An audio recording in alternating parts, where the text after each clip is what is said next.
our local, our regional, and our international viewers, wherever you may be, a very warm welcome to another edition of the program Freedom Monday on Conversations with Zelisa with Dr. Bu Tiwari. And of course, in Master Control this morning, Hisham Costello, Josiah Gomez. On behalf of our team, we'd like to wish each and every one of you a beautiful, blessed, productive, and great day today. Happy Monday. It's Monday the 4th of March 2024, a day and time we'll never have the opportunity to have again. If you're celebrating a birthday, happy birthday. If it's your anniversary, happy anniversary to you and yours. Let's quickly go to our quote for today, coming to us with the kind compliments of India in Style Expo. And our quote says,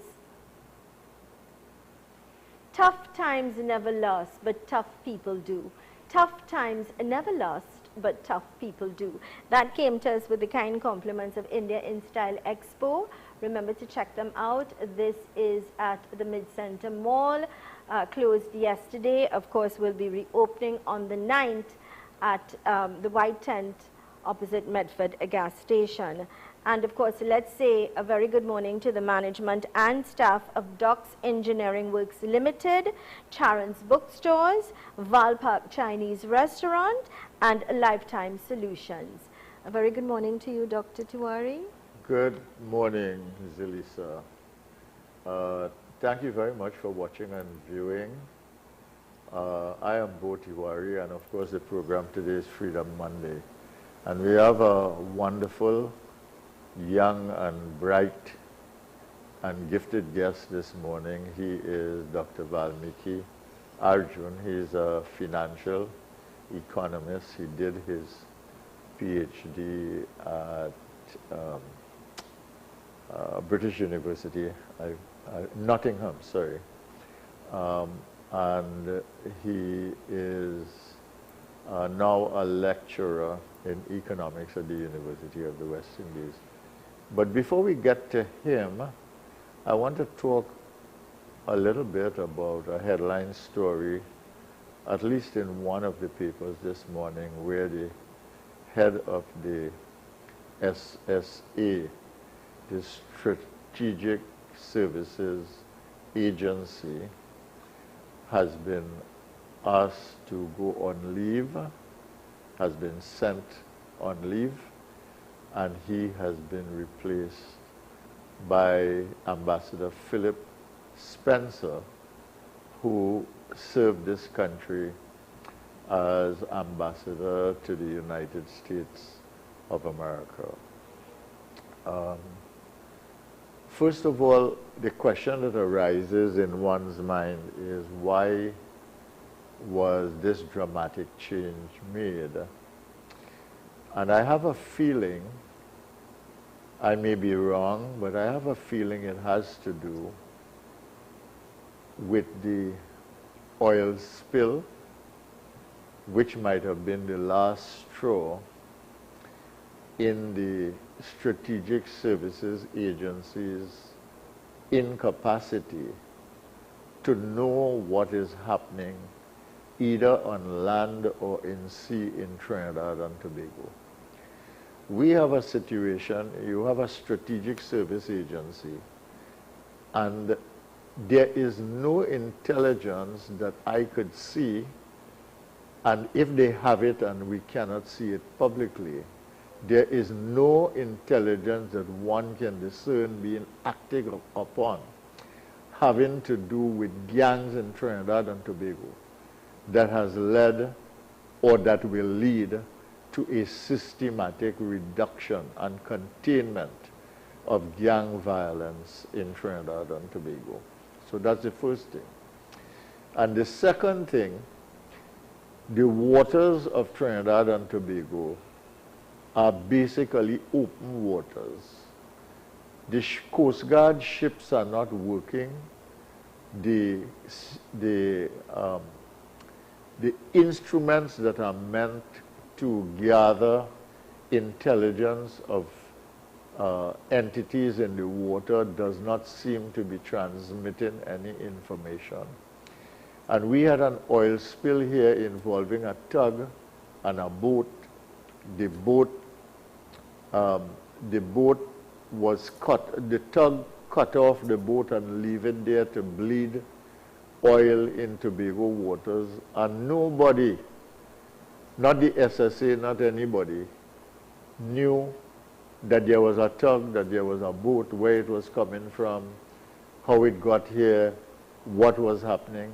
I mean, really, what is the use of your strategic services agency if they do not know any more than what you read in the papers? So it may be that the Prime Minister had other reasons for getting rid of the head of the SSA and doing, what can I say, a double take on the SSA as an institution and bringing new leadership for the institution. As I said, I do not know and cannot know for sure unless the Prime Minister says. But I would say that if I were Prime Minister and something like that oil spill happened, and when I asked for information, nobody had any, I would not do any less than the Prime Minister did with the SSA. Because I mean, we really have to decide whether we want a serious country or not, and whether we want serious people in charge of serious business in Trinidad and Tobago. I have not read the report that was done by the JSC and laid in the House of Representatives last Friday. I only got it this morning, so I'm going to take a look at it later. But I did read the editorial in one of the papers in which they talk about the shameful information that has come out of that report having to do with guns and corruption related to guns in Trinidad and Tobago. I don't know how you could have a serious country. I don't know how you could have law and order. I don't know how you can have a system of justice in which corruption is rife in every institution that is supposed to bring, to provide law and order and systems in the country. And I can't understand how you can have such a situation, and it is now, based on the report, public knowledge in which the situation is examined, commented upon, and basically pointed to, and we are not going to do anything about it as a country. Meanwhile, the killings continue every day. The guns continue to come in every day. The cocaine comes in every day. The high-grade marijuana from Colombia comes in every day. And, I mean, this really is a scandalous state of affairs. What do these agencies do? What does the Coast Guard do? I want to ask that question again. The Coast Guard was involved in a quarrel this week with the residents of some place in which the fishermen were lost. Now we find out that there is some connection with cocaine and drugs. But, I mean, can you imagine that? What about the customs? What about immigration? What about these institutions that are supposed to protect our borders, keep the peace, protect the citizens of Trinidad and Tobago? We hear that somebody who is a soldier was a hitman for one of the gangs. So get this, gangs are hiring a hitman from the military services in Trinidad and Tobago, which you pay for as a citizen, in order to kill other citizens in Trinidad and Tobago. And we must lie down and play dead. We must act as if this is not a matter for outrage. No, not now, not in this country. I mean, things are really out of hand here and something has to be done. I want to wish Ambassador Spencer well. He's a person that I have worked with when I was minister in his military capacity here in Trinidad and Tobago. And he's a person whose career I've followed, and I have seen him operate in the United States with great effectiveness on behalf of the government and people of Trinidad and Tobago.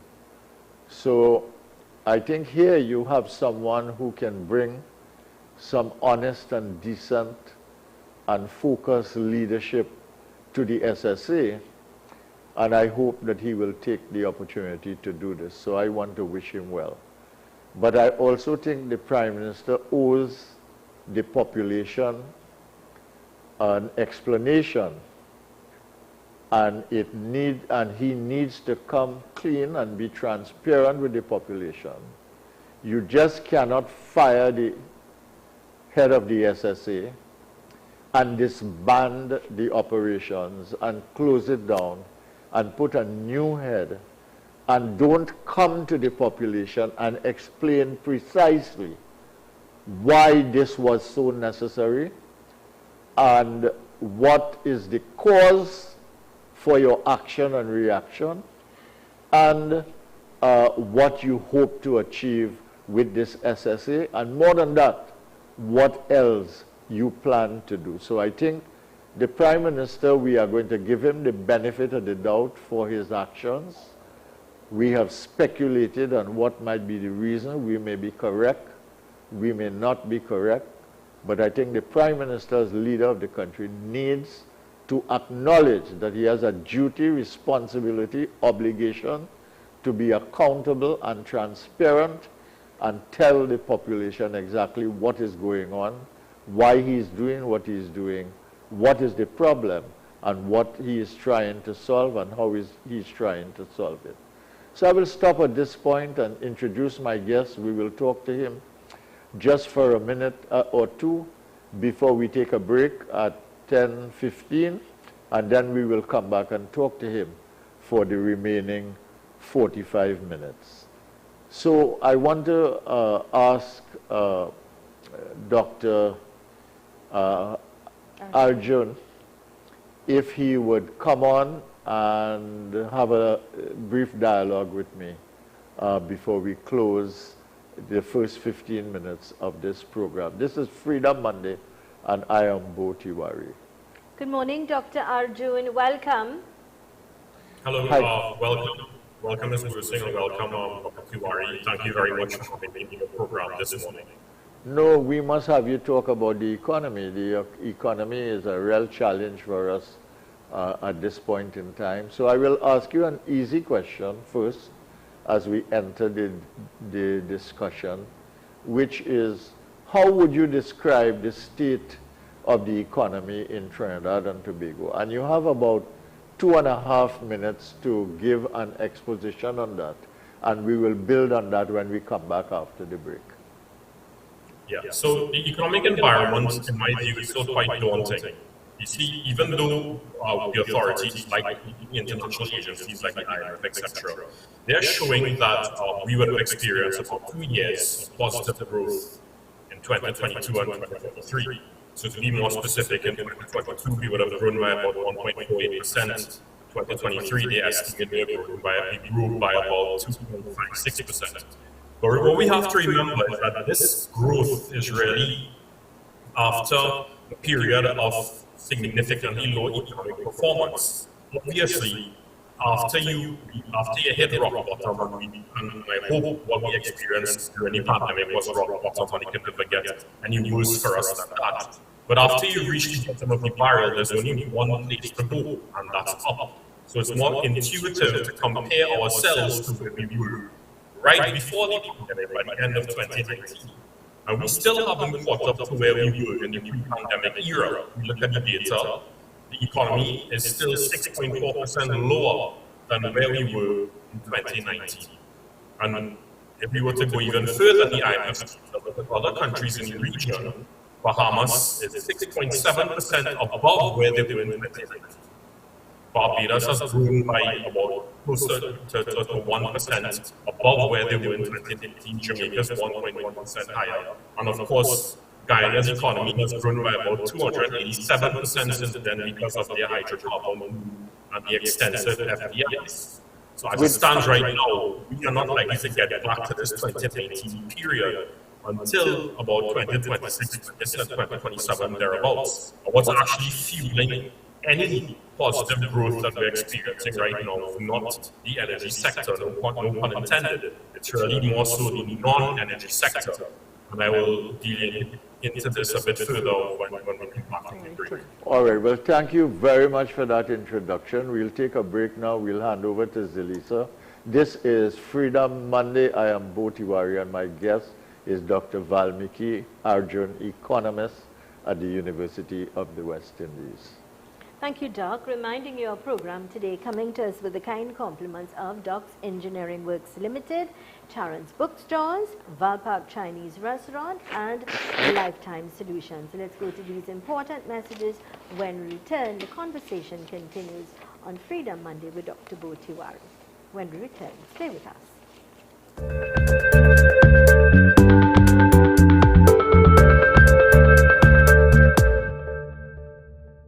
Looking for the best in educational supplies? Then come on down to Charon's Bookstore, the trusted name in everything back to school, from uniforms, textbooks, school accessories, stationery, and much more. Our dedicated team is committed in providing the highest quality in customer service. Visit us at number 53 Eastern Main Road, Tunapuna, Trin City Mall, Trin City, number 24 Eastern Main Road, San Juan, and number 10 Diego Martin, 4 Roads, Diego Martin. Call us at 235-5811.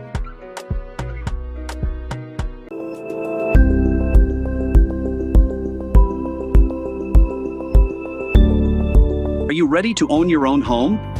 But worried about time, money, and construction? We handle it all. With Docs, you can sleep in your dream.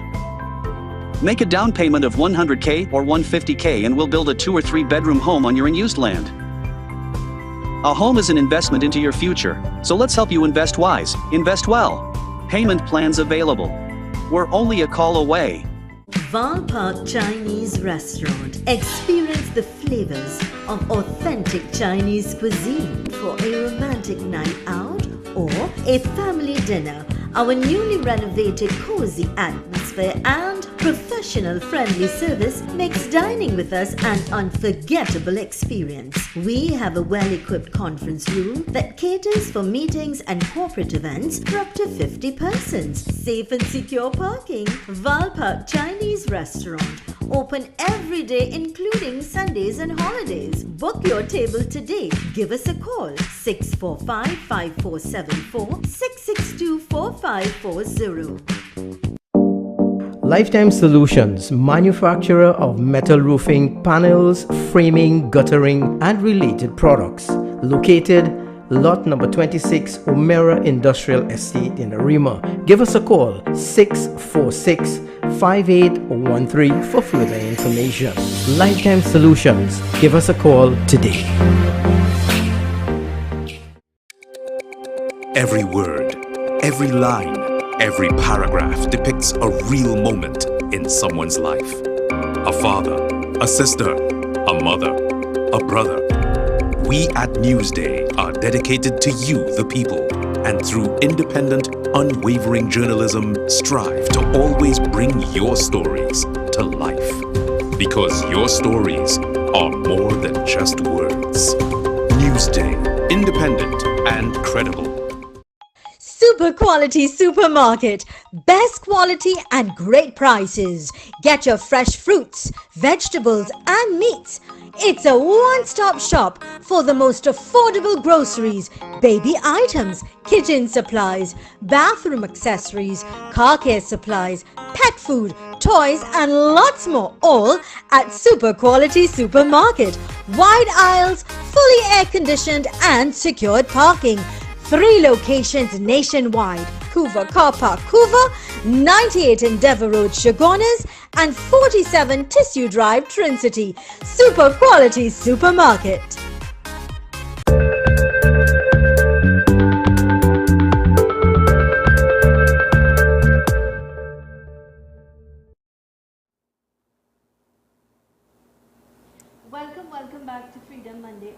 Conversations with Zelisa, and of course our program coming to us with the kind compliments of Docs Engineering Works Limited, Charon's Bookstores, Park Chinese Restaurant, and Lifetime Solutions. Dr. Tiwari, welcome back. Yeah.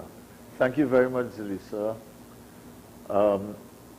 Thank you for staying with us. This is Freedom Monday on Zelisa, and my guest today is Dr. Valmiki Arjun, a financial economist at the University of the West Indies. So I had asked Dr. Arjun, how would he describe the state of the economy? And basically, he did not use this word, but he really described a fledgling economy that was having difficulty recovering and trying to grow, and that growth was coming outside of the energy sector. So I want to get back to Dr. Arjun and ask him a few questions now and give him a chance to explain things to us.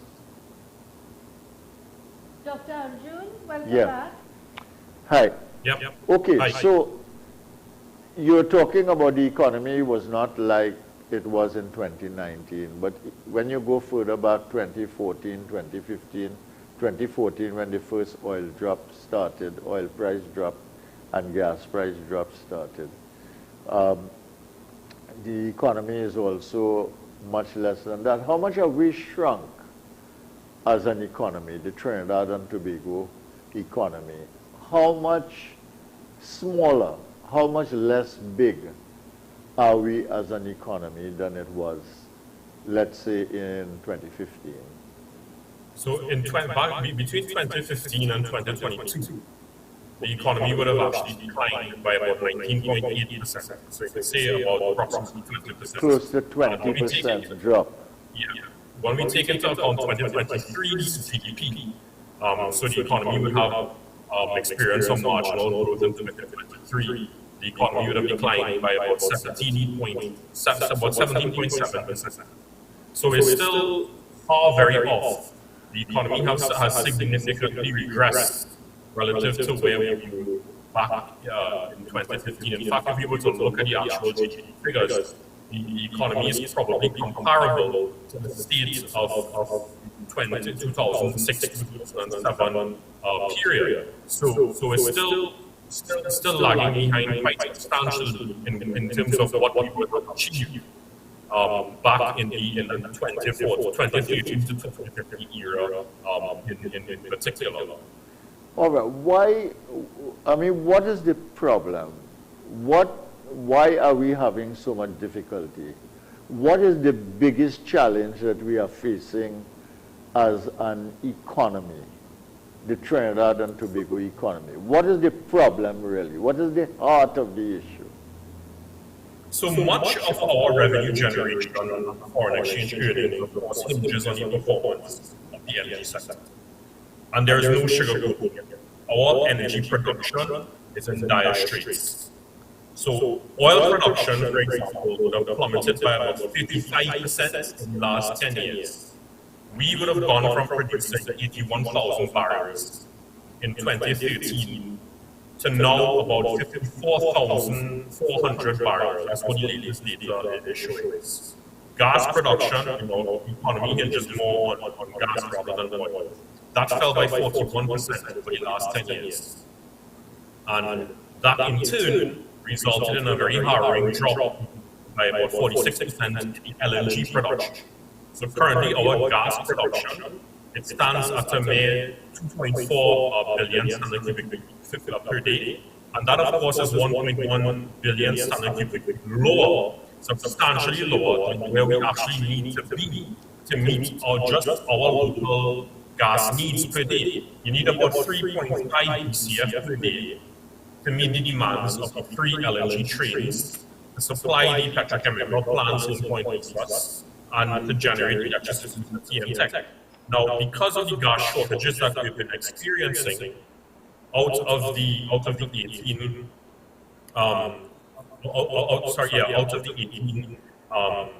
petrochemical plants at Point East, only half of them are open at this particular point.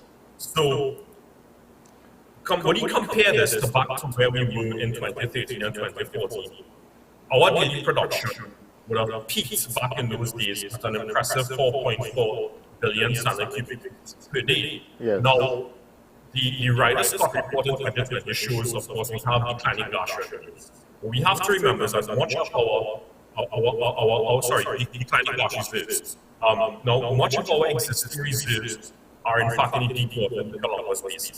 Now, for years, what the upstream producers have really been doing is developing the existing fields. But of course, we are a mature province, and what is necessary now is for us to become more aggressive with our deep water bid rounds, because being a mature province, we are losing output from the existing fields. Now, recently, we've seen that out of 17 deep water blocks, only 4 bids were received. So that's 4 bids received for 17 deep water blocks. And out of that 4, 3 were awarded to the BP Shell Consortium. Now, compare this to back in 2012, when you had 12 bids for deep water being offered, and that was 12 bids for 5 blocks. So that's the exact opposite. It's a stark contrast. But the reality is that the investment climate for deep water has become much more difficult compared to 2012. It's become riskier over time. The energy companies require a higher and a more attractive rate of return on their investment in order to encourage greater participation in deep water. Now that begs the question is, why do they require a higher return? Remember, global prices and global demand have exhibited significant volatility within the last decade. Deep water investments require substantial amounts of capital, often in the hundreds of millions of US dollars, sometimes in the billions of US dollars. And that is coupled with high risk, because you could very well have a high potential for drilling a dry hole. Then there, of course, we are competing for the oil company's capital. And they have to weigh the advantages of investing in deep water in Trinidad and Tobago against the advantages of investing that same money, or even less money, in the shallow water jurisdictions where they can benefit from things like economies of scale. Yeah. And of course, adding to this complexity is the fact that we are still very much in a high interest rate environment. The international banks, they are more inclined to finance green energy projects as opposed to hydrocarbon ventures. And the green energy projects might be financed at a more favorable venture, at a more favorable rate. Yeah. So in light of these factors, it's actually very crucial for us to design a judicious fiscal strategy that is going to offer enticing returns from the investments in deep water exploration. And of course, this is not an overnight task. It takes years to commercialize gas from the new fields.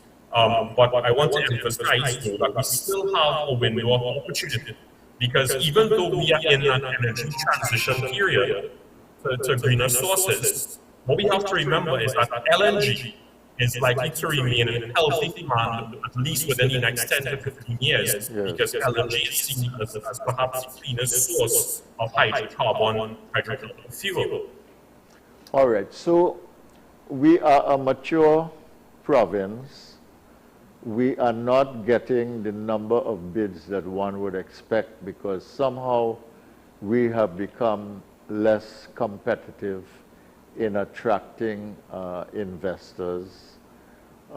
Thirdly, we have a significant reduction in the production of both oil and gas. In the case of gas, you're talking about a difference between 2.7 in production from about 4.4. So that is 1.7 almost per day, in terms of a reduction in production, and therefore we are not able to supply tea and tech, we are not able to supply the petrochemical sector, we are not able to supply all the trains of LNG. Because, and what that means, therefore, is that because our production is down and so deficient, we cannot make the kind of revenue targets that would be desirable in our time. Have I got it right? Yeah, pretty much. It's not that we're not supplying the downstream sectors and of course tea and tech. I mean, we are prioritizing. So we are But supplying not tea and enough. tech. We don't have enough. We're not supplying enough, correct? So out of 18, So we are rationing the little we have, and therefore so their out of production. 18 entities, then, and the point is, just plants out of 18 of them, 9 are functioning right now, but 9 have closed down. When you find that 50% of your downstream plants have closed down, that is a serious cause of concern. Yes. Because that in itself means that we're sacrificing or not achieving a significant amount of the hydrocarbon revenue that we really ought to be. You have capacity that is just going to waste. Yes. Well, let's stop at this point. We'll go for a break with Zelisa. This is Freedom Monday. I am Boti Wari. My guest is Dr. Valmiki Arjun of the University of the West Indies. Thank you, Dr. Tiwari. Reminding your program is coming to us with the kind compliments of Terrence Bookstores, Docs Engineering Works Limited, Lifetime Solutions, and Valpark Chinese Restaurant. Let's go to these important messages.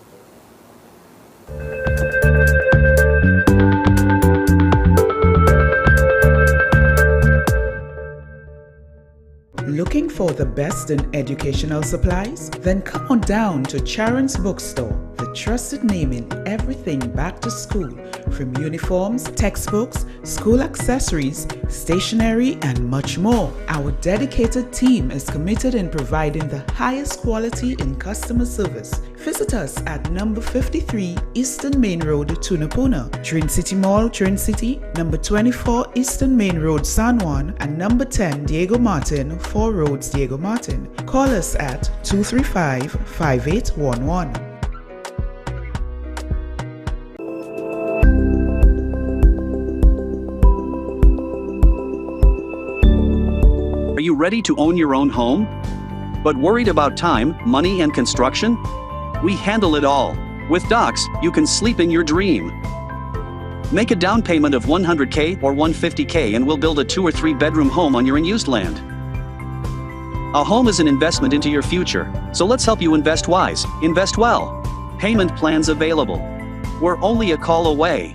Valpark Chinese Restaurant. Experience the flavors of authentic Chinese cuisine for a romantic night out or a family dinner. Our newly renovated cozy atmosphere and professional friendly service makes dining with us an unforgettable experience. We have a well-equipped conference room that caters for meetings and corporate events for up to 50 persons. Safe and secure parking. Valpark Chinese Restaurant. Open every day including Sundays and holidays. Book your table today. Give us a call 645-5474 662-4540.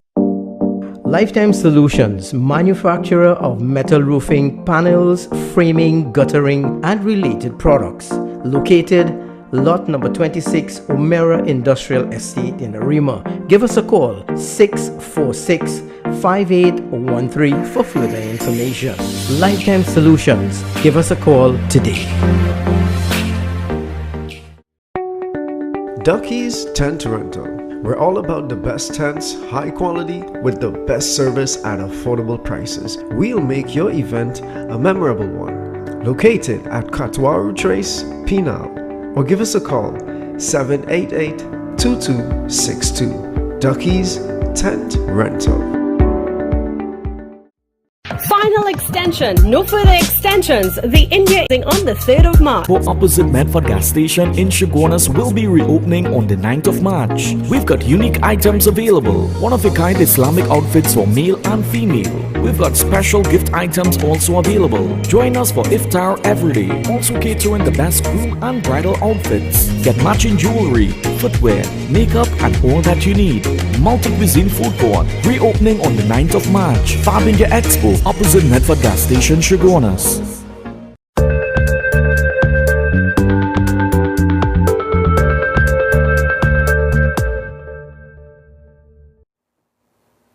Welcome welcome back. Thank you so much for choosing us as we continue to inform, educate, empower, and answer those unanswered questions. It's Freedom Monday with Dr. Bo Tiwari, coming to us with the kind compliments of Doc's Engineering Works Limited, Charon's Bookstores, Valpark Chinese Restaurant, and Lifetime Solutions. Welcome back, Doc. Thank you very much, Zelisa. Welcome back. Thank you for staying with us. We have a deep conversation today with Dr. Valmiki Arjun, financial economist at the University of the West Indies. And what we've been talking so far is the state of the economy, which with the growth that took place in 2023, just over 1%, has shrunk about maybe 17, 18% as we try to recover. So the economy is nearly 1/5 what it was a decade ago. 4/5 what it was a decade ago.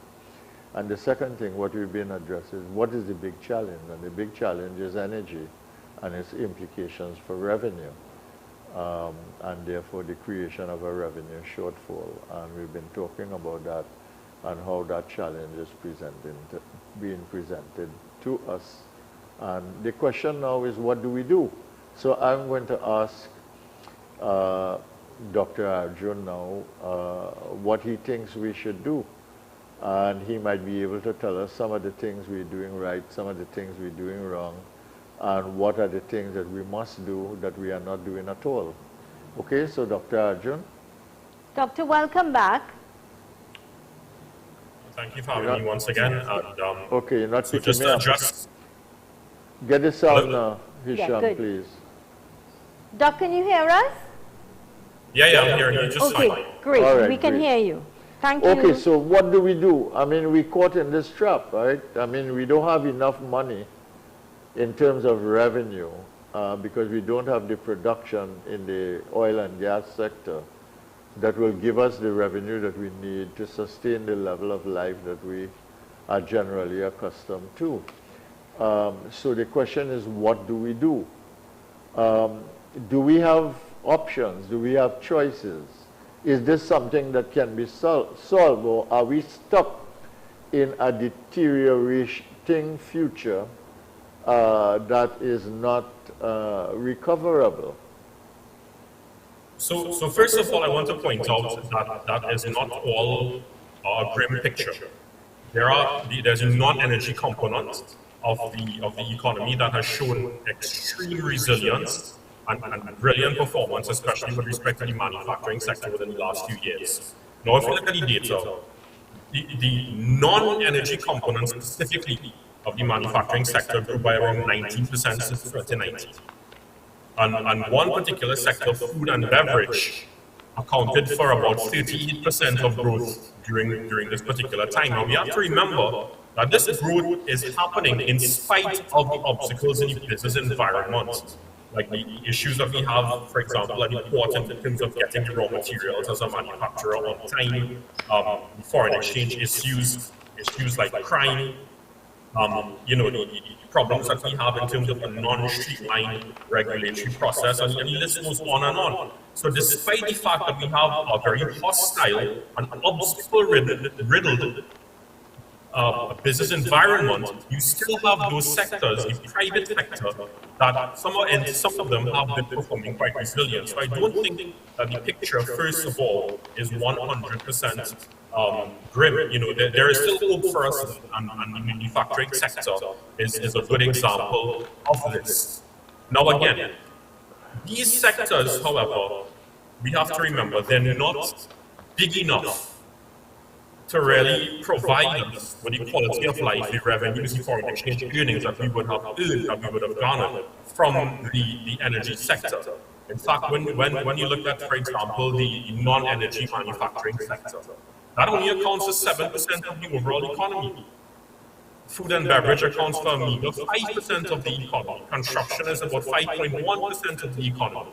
So these sectors, even though they've started to perform quite well, their contribution overall, even though they are driving some positive growth, this contribution is still quite marginal. And that begs the question, well, what do we do to enhance the performance, the scale of operations of these non-energy sectors going forward? And the answer was just given. First and foremost, we need to do is to remove as much as possible the obstacles that exist in doing business within the private sector, not in the entire business environment. So take, for example, the problems that we continue to face for months at the ports of entry with respect to customs. Infrastructure at the port has been declining for several years now. I know recently the Ministry of Goods and Transport, they've had some attempts to ramp up some of the at least one, of the cranes and trailer trucks, at the port. But a lot of the infrastructure has been languishing for years. The port is in severe need of being dredged. And then the productivity at the port is waning in terms of the container unpacking and the container turnover then at the various at the port, both in the port of Point Lisa and the port of Port of Spain. So apart from the infrastructure problems, you also have issues with respect to customs. There are significant delays in getting your goods cleared on time, which results in higher rent and demurrage costs that the business community have to pay. So that's increasing your cost of business over time. And in addition to this, you also have to look at, if you want to avoid these high rent and demurrage costs, you have to endure the cost of customs over time. So either way, when you need to get your goods cleared quickly, or at least in a reasonable time frame, you have to incur, as a businessman, a higher cost of doing business. Now, yes, the government, especially the Ministry of Trade, they have started to provide several incentives, especially for the manufacturers, several tax credits and tax breaks with respect to importation. And not to mention that the Exim Bank, they've done a formidable job in alleviating the foreign exchange stress that much of the manufacturing sector have been facing for several years now. But when you consider the obstacles that are driving up the cost of doing business for the manufacturers and other entities in the private sector, that is outweighing to a large extent the benefits that they are incurring from the Ministry of Trade and the Exim Bank. But so one is really canceling the other. Let me ask you something. I'm going to be very blunt about this, and you can be as diplomatic as you want or as clear as you want. Is the government using the port and the customs system in order to increase their revenue at the expense of the efficiency of production within the manufacturing sector? Well, I think first of all, you have to remember that it's not just about the increase in the customs fees and the customs charges and the taxes and duties that you have to pay at the port. Yes, to some extent, to a large extent rather, the business community, through the higher rent and demurrage costs that they are facing, that is going into the coffers of the port and by extension the state entity, which is the port authority of the country. When you look at other factors, when you look at other factors like customs over time, which is a big cost factor that the businesses are facing via that entire ports of entry system. Those funds are not going to the state. Those funds are going to the pockets of the various customs officers. Yes. So I think these customs inefficiencies, in many instances, are being done to benefit really and truly the pockets of certain unscrupulous customs officials. It doesn't mean to say, I just need to point this out, it doesn't mean to say that all the customs officials are engaging in these types of practices. There are many, however, that take their job seriously and are performing quite efficiently. But I think this calls for an overarching picture of looking at this TTRE model that the government is dead set on implementing, it seems. Because you remember, the TTRE is not just seeing about the taxation side of things. The TTRE also sees about the customs side of things. So it makes no sense that we're boasting about an efficient tax collection mechanism when, at the end of the day, you still have a very inefficient customs body and a somewhat high cost driven customs body as well, and one could argue in some instances, a corrupt body that is also featured by the Customs Authority, TNT. So, well, I want to make the point that not all customs officers, just like not all police, are involved in corrupt activities, and that by and large is usually a minority. But I want to say, is there a overtime racket in the public sector that needs to be rationalized? Well, the rationalization of the overtime really comes from taking measures to prevent the customs officers from having these significant delays in clearing these in clearing goods and clearing goods raw materials. I mean, if you delay everything and you get nothing to pass through during the day, you're bound to get overtime. Yeah, certainly you're bound to get overtime. So it might be premeditated, it might be calculated. Oh, I mean, certainly is there no management system in the customs? Is there no management system in the port? I agree with this part, Dr. Tiwari. You need to, this starts from the helm of the customs authority, from the controller of customs. And then there are the workers in the port as well. Yeah, you know, who get overtime and who play for time in order to get overtime.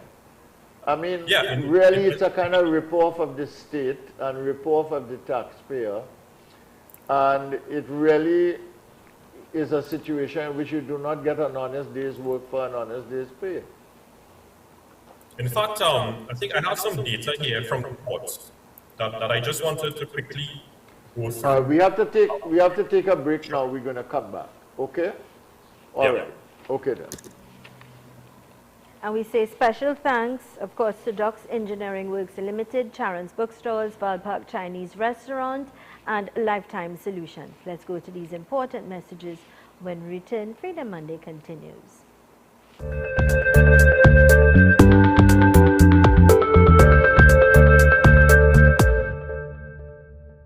Looking for the best in educational supplies? Then come on down to Charon's Bookstore, the trusted name in everything back to school, from uniforms, textbooks, school accessories, stationery, and much more. Our dedicated team is committed in providing the highest quality in customer service. Visit us at number 53 Eastern Main Road, Tunapuna, Trin City Mall, Trin City, number 24 Eastern Main Road, San Juan, and number 10 Diego Martin, 4 Roads, Diego Martin. Call us at 235-5811.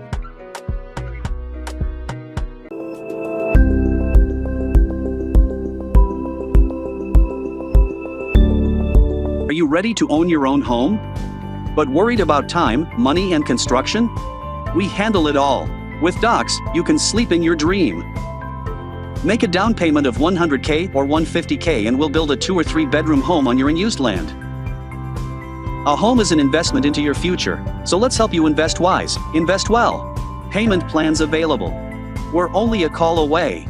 Valpark Chinese Restaurant. Experience the flavors of authentic Chinese cuisine for a romantic night out or a family dinner. Our newly renovated cozy atmosphere and professional friendly service makes dining with us an unforgettable experience. We have a well-equipped conference room that caters for meetings and corporate events for up to 50 persons. Safe and secure parking. Valpark Chinese Restaurant. Open every day including Sundays and holidays. Book your table today. Give us a call 645-5474 662-4540. Every word, every line, every paragraph depicts a real moment in someone's life. A father, a sister, a mother, a brother. We at Newsday are dedicated to you, the people, and through independent, unwavering journalism, strive to always bring your stories to life. Because your stories are more than just words. Newsday, independent and credible. super quality supermarket. Best quality and great prices. Get your fresh fruits, vegetables and meats. It's a one-stop shop for the most affordable groceries, baby items, kitchen supplies, bathroom accessories, car care supplies, pet food, toys and lots more, all at Super Quality Supermarket. Wide aisles, fully air-conditioned and secured parking.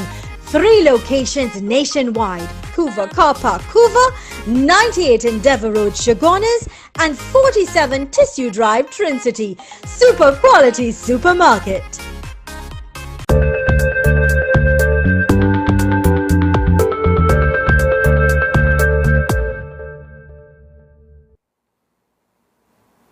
Welcome back. Reminding our program is coming to us with the kind compliments of Doc's Engineering Works Limited, Lifetime Solutions, Sharon's Bookstores and Park Chinese Restaurant. Welcome back, Doc.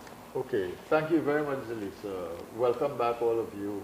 Thank you for staying with us, and we're having a discussion on the state of the economy, some of our challenges and some of our solutions.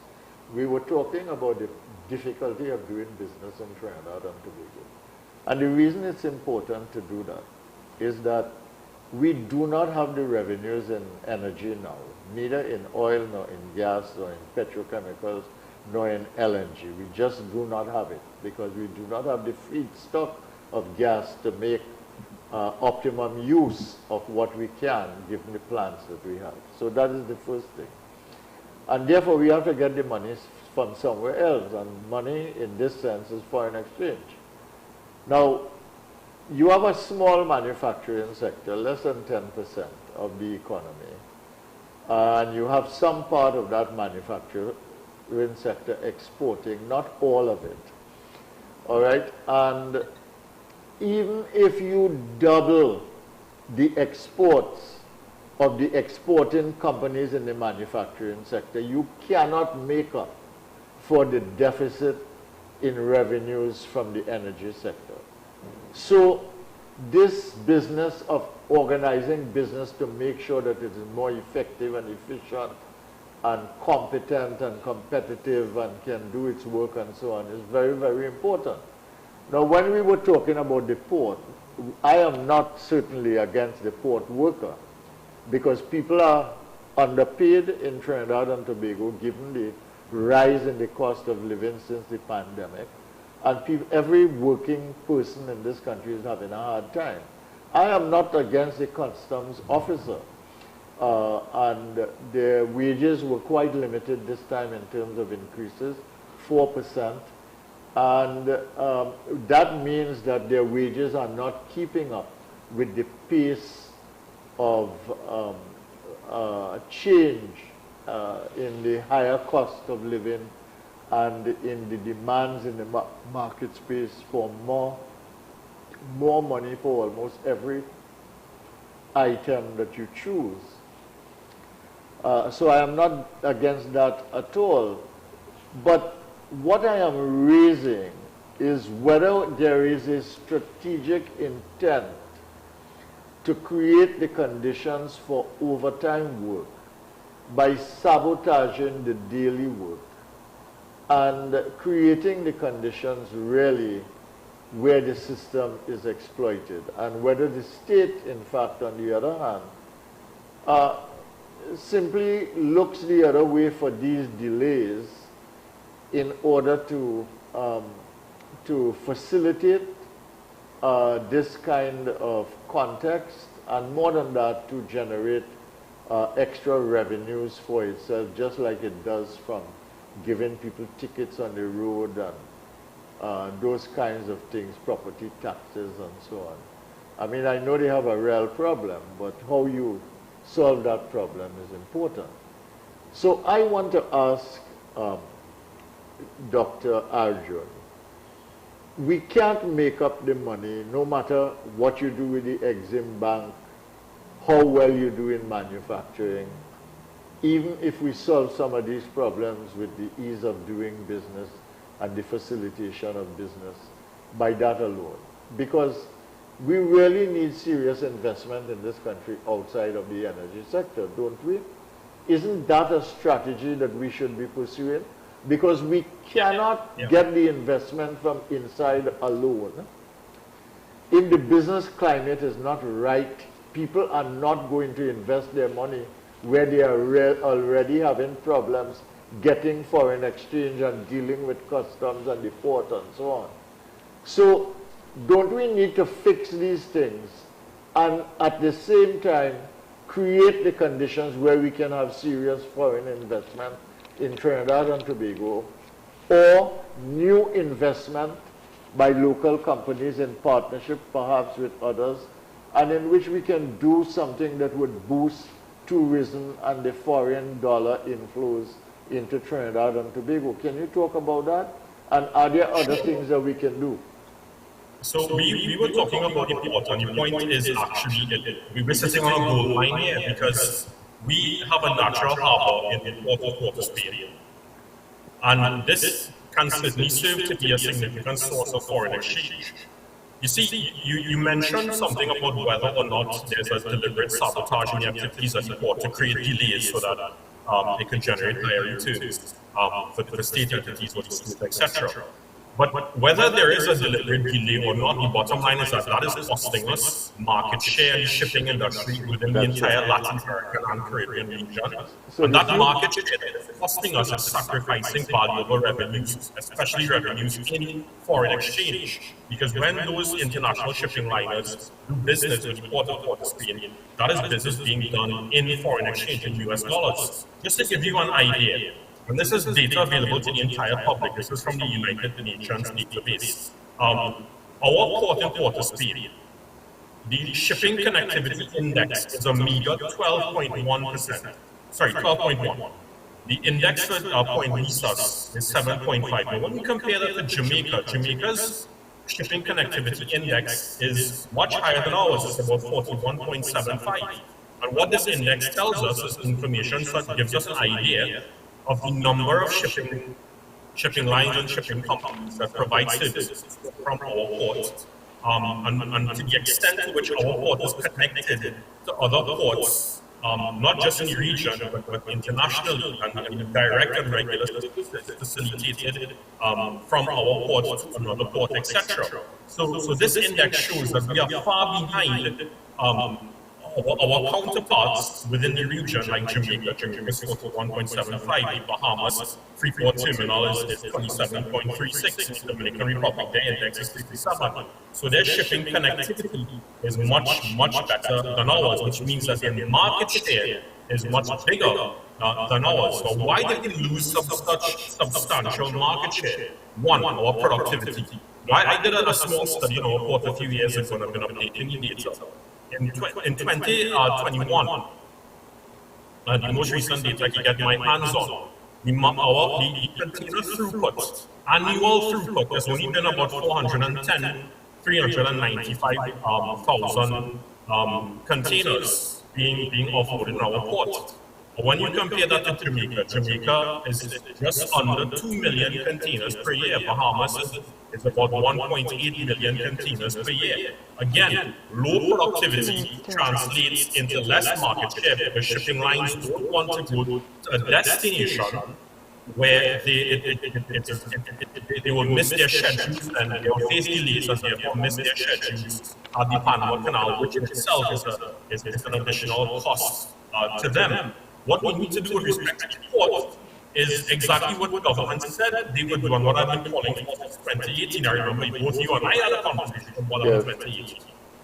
They need to privatize the operations at the port or get a private port operator, because that is how we are going to get the private capital that is needed. Back then it was just about $1 billion. I suspect it's going to be much more than that now.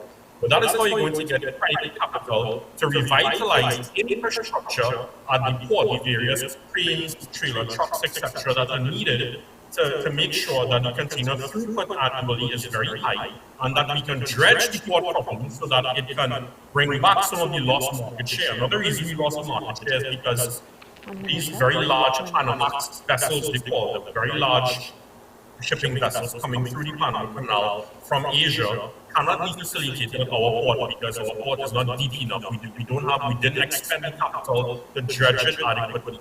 But Jamaica got a private port operator, so they got the capital some years ago, back in 2016, 2017, to properly dredge their port. So those shipping lines, instead of coming to TNT, they're docking in Jamaica instead. So if, however, we are the natural harbor, we are situated in the perfect location just above the South American subcontinent. If we dredge this port properly, we can pull back some of this lost market share in order and bring them back to the port of Port of Spain. Remember, the port of Port of Spain is serving as a major transshipment hub, not just to Guyana, but also to other entities within South America. And when the energy boom hits Suriname soon enough, Trinidad and Tobago can play an even greater role as a transshipment hub. And the only way we can really do this is, first of all, by revitalizing the activities and the infrastructure at the port.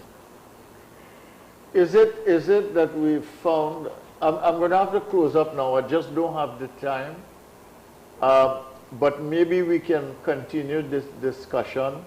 We could have another follow-up discussion and start with the port issues, and then we deal with the issues of investment, diversification, sure, value but chain. Dr. Squari, you mentioned the issue of investments with respect to the private sector and earning finances, especially in US dollars as well. There's been an idea floating around for quite some time. I'm not the only person to think of this. It is high time that the TNT government approached the Barbados government and the Jamaican government to form a regional stock exchange. Much of our private sector are riddled with debts whenever they need financing. They go to the banks, and the banks have been very conservative in their lending. But financing doesn't just come from debt. Basic finance tells you also comes from equity. A regional stock market is going to attract more SMEs to list their companies through the junior market facility that we have. It is an important point of view, and I think necessary to discuss, and we can do it, and we will do it next time. I'm going to call you and we're going to sort it out, okay? And we're going to take the discussion from here. Thank you so much for listening and for watching on Synergy TV and the other media that we are on. This is Freedom Monday.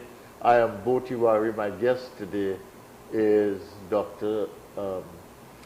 Valmiki Arjun, financial economist lecturer at the University of the West Indies. And we are going to pursue this discussion to get a second part of it. Thank you so much for watching. Special thanks to Lifetime Solutions Limited, Docks Engineering Works, and of course Valpark Chinese Restaurant and Charon's Bookstores. Remember, it's time to have a wonderful, delicious meal at Valpark Chinese Restaurant. I am Zelisa Budusing Rupani. Thanks for choosing us.